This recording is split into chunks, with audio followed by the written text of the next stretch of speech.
Hey everyone, Alan Bauer here in Bay City, Michigan. And everybody by now has heard of the CBD boom. You know, all this hemp derived CBD, what a booming industry it is. And, you know, the Brightfield Group predicts it's going to be a $24 billion industry in the next few years, which it will be. But there's another side to this too. You know, a lot of people ask me, it's like, hey, isn't the market oversaturated? Well, it is. And, you know, can you still make money in it? Yes. But my prediction is most of the CBD companies that you see today are going to be out of business in a couple of years. Within a couple of years, most of them are just going to disappear. There's already companies that are disappearing off the CBD arena. So this is the thing when something first comes to market, like this did in 2014.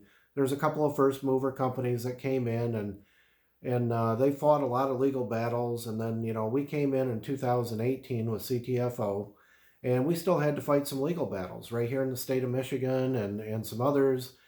And now, fast forward after the 2018 Farm Bill Act was passed, all of a sudden, ooh, everything's safe now. So, what happens? All these people have been sitting by on the sidelines. Everybody and their brother, you know, went and opened up a CBD company. So you see it everywhere, gas stations, grocery stores. I mean, you're tripping over CBD, going to work, going to school, wherever you go, everybody's selling it today. So a lot of these companies, and again, this is my prediction, that most of them are going to be out of business. Fast forward a couple of years from now, and a majority of these won't be in business. And there's 5 reasons why. And it's what I want to talk about is the general shifts in the distribution system of CBD. So the number one shift that's happening right now, and you're going to see it happen real quick here very soon. It's already happening in some places, but it's going to be 2 out of 3 people that buy CBD are going to be buying it from the general retail stores. So you walk into grocery stores like Kroger and Walmart and all these big box stores, and a lot of people, it's just convenient for them. They want to buy their CBD from a grocery store. So that's going to be a big trend right there. You know, you're going there, you're picking up your eggs and milk and, you know, your pizza and everything else. Like, oh, let me grab some CBD while I'm here, you know, throw it in the cart. And that's just how natural it's going to be. So you're going to be able to buy that right at the stores. And 2 out of 3, like 63% of people, that's going to be a huge shift. Uh, Number 2, the U.S. Department of Agriculture is going to be changing some rules on the growers. So there's going to be changing regulation on how people grow at their farms and what they can and can't do and what you have to be organic. Because there's a big concern, you know, with having pure organic crops, because hemp by its nature pulls everything from the soil. I mean, they can use hemp to go into a toxic waste site and pull all the nasty chemicals out of the ground, and they just keep growing crops. It grows about every 4 years, and eventually it will clean the soil. So you have to have some very clean, fertile ground in order to grow it for organic hemp. You can't just throw it in any type of ground. And then you have to watch, you know, it's like you don't want the pesticides, herbicides, all this other junk on there. So there's going to be a lot of changes in the laws on that. The growers are going to have to adapt, which will probably drive the cost of the product up. Number 3 is the FDA rules. You know, before it's like the DEA or Drug Enforcement Administration was kind of overriding everything until the 2018 Farm Bill Act. But now the FDA and the Federal Trade Commission also are regulating this. Now, there's been a lot of laws that came up that made it turn the green light on for CBD sales. However, you know, you can't call it a drug. I mean, you can't sit there and say, hey, it cures this, it cures that. You can't diagnose, treat, mitigate. I mean, any of this stuff. You cannot play doctor with the CBD. You know, you can't sit there and somebody tells you their symptoms, and well, here, let me write you out a prescription for the CBD, and you take this many drops. You can't do that. The FDA is going to crack down on that. The only drug they've approved is Epidiolex, which ran all these studies. And say what you will about it. I mean, Epidiolex really did have some really cool studies in there. And yeah, they're to take their CBD. It's designed especially for people with seizures. It's very specifically made. It's about 30 grand. It's very high doses of CBD. But we do have, the natural CBD that is available through a lot of the other companies. But you can't call this a drug, and you cannot also the FDA. One of the things they're fighting is people want to put this into foods. They want to put it in drinks and all types of foods and stuff. And the FDA is saying, we're not really sure that this is generally regarded as safe. So there's going to be some big battles between the politicians, the FDA. There's going to be some big changes in the regulatory field. So any of these companies that are going to stay around, you know, first of all, they have to compete with the retail stores out there. Then they also have to, watch the the growing rules.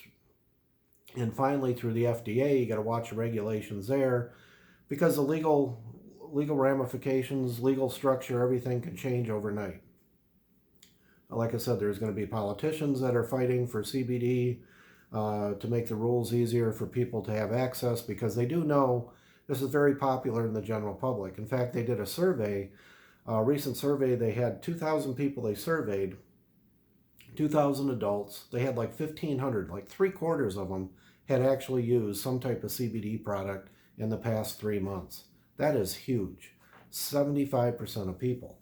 So people are demanding CBD, but we still do want these consumer protections. And I am glad that the FDA is going to come out with some rules, because the big concerns they say most of the CBD out there is not safe to take. And they have some valid concerns, because there's a lot of CBD companies out there that may be cheap, but you don't know what the heck is in this stuff. And what the FDA is finding out when they run some of these lab tests, there's heavy metals, there's pesticides, there's all kinds of junk in there. And they're finding out that, hey, if somebody took this stuff long term, you can start doing some serious damage to your liver and other organs, and it's just not going to be good for you.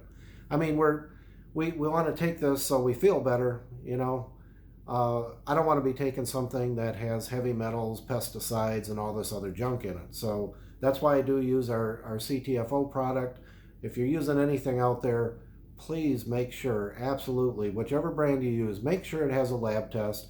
And you do look at that lab test, and you go down there and you look and make sure it's cleared. It doesn't have any pesticides, herbicides, mildewcides, heavy metals, any of this junk in there. Get something pure, pay a little bit more for it. You're doing this for your body.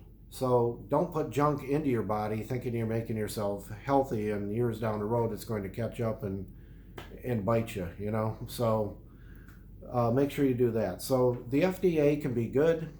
Sometimes they seem a little heavy on the overregulation, but I'm sure that there will be that battle. So these companies are going to have to adapt to this. The CBD companies that want to stay in the game are going to have to adapt to the regulations. Number 4 is digital marketing and online sales. This is another big thing. So they're finding like a lot of consumers, if they don't go to the store, so we already know that this is going to shift to like 2 out of 3 people are going to go to the store and buy this. So a lot of other people are going to buy it online. And that's really good news for us, because we do a lot of our sales online. We do it all over the US, Europe. We'll probably be back in Canada here soon. But we're expanding. Our goal is to expand into every country where it is legal. And of course, we comply with all the laws there, but there's going to be, just right here in the US, I mean, a lot of people want to buy this online. So that's going to be the other thing. These companies that stay in business, they have to shell out some serious money. You have to do some serious marketing, because everybody and their brother out there has, a lot of the same products. So you're competing. Everybody has CBD. They all claim their stuff's the best. But you're going to have to really be able to have a good marketing people. And like we have this mobile app, and a lot of new things are going into the website, the marketing. And then number 5 is innovative and intellectual property. And this is the huge thing. And I already touched on this a little bit in the last one. So you have all these companies I don't even know how many they are, but there was a recall. The FDA put out a recall from this one company, and there was like, they manufactured this for a bunch of companies, a bunch of CBD companies. Well, it affected like, I don't know, like 885 companies. So what they're doing, a lot of these companies go out and they're what we call white labeling. So they go to this company and everybody buys the same product. They buy this 500 milligram full spectrum hemp oil off the shelf, and then they make a pretty label for them and they slap their label on it. So it's kind of humorous to me when I see some of these companies that are out there and they're arguing with each other. No, mine's the purest. No, mine's the purest. And everybody's talking about how pure theirs is, and they're getting it from the same company. They just have a different label. So this is where a lot of these companies are going to go out of business because consumers are actually going. There's such competition now, and the field is oversaturated already. Even though we're going to have this massive growth, all these companies, a lot of people just thought, hey, I can just come in, buy some white label CBD, slap my label on it, and sell it, and I'm going to be a millionaire. Well, it's not going to happen. How are you going to distinguish yourself from everybody else out there? And this is where CTFO really has the advantage. Now, before I touch on that, some of the companies, they're already established. Some of the big name companies, and I'm not going to name them off, even some of the network marketing MLM companies. There's a couple big ones out there. They were first movers in this. They're established. We're one of the first movers in this. We're established. There's maybe one, maybe two more at the most, underneath that are kind of establishing themselves recently. A lot of them may be okay. I think a lot of the big companies will be okay because they've already built a base of loyal customers. But the bottom line is everybody still has basically the same stuff. So the consumers are going to get a little more, I don't know, a little more discerning on it. They want something specialized. And you have to be careful on this too, because I see some of these companies out there, they're saying, oh, well, you take this bottle for pain, this bottle for depression, this bottle for anxiety, this one for sleep. You have medical conditions again that you're treating, recommending, diagnosing, all this stuff. It's going to get those companies in trouble. You can't really come out there and say, hey, you take this one for this certain thing or this, you can't say, well, I even saw a company the other day. I look at a lot of these companies out there, and I saw one on there, and they wrote down right on their thing that, CBD is used for cancer treatment. It's used for dementia treatment. It's shown to do this. Studies show. You can't put that on your page, people. The FDA is going to just slap you hard when they see that stuff. Because you're telling people that, hey, take my product and it's going to cure cancer, it's going to cure dementia. We don't know that. We don't have the studies. Yes, there's a lot of good things out there that you can read on the internet, and there's some studies. However, they haven't been done on humans. They've been done on mice, and that's great. There's a long way to go on that. So when we take this, we're taking it for our general health and wellness, and we're hoping it is going to help us overall and give us a healthier life and, all those problems that we hope for, but we can't come out and say that with the FDA rules, if you reading what I'm saying here. So some of those companies, compliance is going to be a big thing too. And if these companies don't comply, the FDA does not kid around. They're going to give you a warning letter, and you're going to have like 15 days to comply. And if you don't do that, they're just going to padlock up your store. They're going to shut you down. So, you want to be one of the big boys and play in this game, you got to have some compliance people. You got to have your lawyers. You got to have some money. You got to have some cash for a lot of these places that do grow the hemp and everything. So back to the innovation and intellectual property on the fifth one. A lot of talk about, well, not a lot of talk within CTFO about CBDa. So I just got really lucky when we joined this, and we went out to the first gala in October 2018, and they were announcing these new products, and I'm thinking, okay, well, maybe they're going to have this or that, and I guess some of them, but I had no clue it was coming out on this one. When they announced the 10X Pure, I was totally blindsided. I'm like, what? What is this? And then when they started talking about the bioavailability, how it strips the oily membrane off the CBD molecule because oil and water, like our body's water, usually don't mix. And all these companies that did nanotech, they busted them all up into little pieces, but they don't act like CBD anymore. So that's not a good option. So everybody's been trying to come out with a new technique. And this is where number 5 comes in on the innovation and intellectual property. Everybody's trying to invent a better way to make this CBD absorb better and get to the target area where you need it in your body. Well, CTFO has this 10X Pure process, this oxygenated oil, and the reason I call it 10X delivers like 10 times more, up to 10 times more to the target area. So it keeps the CBD molecule whole, gets it to that area. There are some other companies out there that are claiming they have some CBDA in their product, and they do. I mean, they may have like most competitors out there have about 0 to 3 milligrams in the entire 30 milliliter bottle. So very trace amounts. Well, CTFO has found out how to put 300 milligrams into our 1,000 milligram CBD into our same bottle, 30 milliliter, which is 1 ounce bottle. It's like a month's supply. So we found out how to do 300, and the other companies are doing like 1 to 3. So we have like 600 times more CBDA. And here's the thing: those other companies, like if you listen to the video on our website, Dr. Trobiani says even if they do have that CBDA, which is in the hemp plant, but when you process it, you get it into the sunlight, it gets ultraviolet light on it, or it heats up during the process, it automatically destroys that CBDA and turns it into CBD.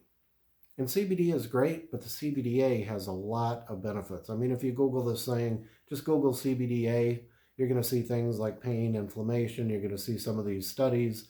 Again, not making medical claims, but a lot of stuff out there. In fact, a lot of the drug companies like GW Pharma, who made the Epidiolex, they're already looking at CBDA because they found this in their studies too, how great it was, and they're looking at doing some patented drugs and stuff with the CBDA also. So there's a lot of research going into it. CBDA is going to be the new thing. Most people don't even know what the heck CBDA is. But you go forward, I think this year is going to be a very big year, and a lot of people are going to find out about it. It's just like everybody's all in a buzz about CBD, but really it's old news. CBDA is where it's at. And this is what's really going to propel CTFO, because we do have a patented process that allows that CBDA to be protected without breaking down. Nobody else has that. Even these scientists and stuff, these doctors that did research, they were able to stabilize CBDA in a synthetic form, but nobody besides CTFO has been able to stabilize CBD to keep it intact, CBDA to keep it intact in a natural form. We are the only company. Brightfield Group also, I got to read this thing that they put out. Brightfield's a big, they're the ones that put out all this information about the explosive growth and everything. Very good firm. The interesting thing is, one of the ways they talked about here was well, let me read it here. So the direct sales model would enable companies to leverage the community base of multi-level marketing networks to win trust. I don't have my glasses on here, so to win the trust of consumer loyalty and break down the stigma that many mainstream consumers have toward cannabis products. So the Brightfield Group is also saying that some of the big players, the way they're going to make it is through network marketing and MLM companies, because you have that trust level with the higher quality products in there. So this is huge. Brightfield Group, they're the ones doing all these predictions, and they are predicting a lot of these companies are going to go out of business just because everybody has the same stuff out there. I mean, how do you compete with thousands of other companies when you all have the same product? You just have your own label on it, your own hype that you're spinning on it to try to do better, say that you're better, but everybody has that same product. CTFO, we actually have that unique product. Now we carry those other products too. We carry the normal full spectrum CBD oil like everybody else, and it's great too. But the CBDa is where it's at, and this is what's going to make CTFO dominate the market once this catches on. So those are my predictions for 2020. It's going to be a very great year. A lot of these people in the other companies, you really got to look at it. How are you going to compete with those grocery stores? Are you going to be able to keep up with all the Department of Agriculture rules and the FDA rules? Does your company have the money? Do they have millions of dollars to throw into marketing and advertising and getting your branding name out there? And the big one, do you have a unique product? If you don't have a unique product, you're probably not going to be in the game. And I know there's some of these companies that are just taking, regular hemp oil, and then they're throwing a little bit of some essential oils, some copaiba or humulus or whatever in there, saying, oh, it does better absorbability. It's not CBDA. CBDA is going to be the big thing. And the natural way to do it, you got to go to CTFO. We have a patent on the product. CTFO also owns the company, the 10X. They have ownership in the 10X company. So we're not just slapping white labels on our stuff like everybody else. We actually do have an extremely unique product that nobody else in the world has. So that's all I got for you tonight. I thought it was some pretty interesting news. I was reading through today and just wanted to share it with everybody. Thanks.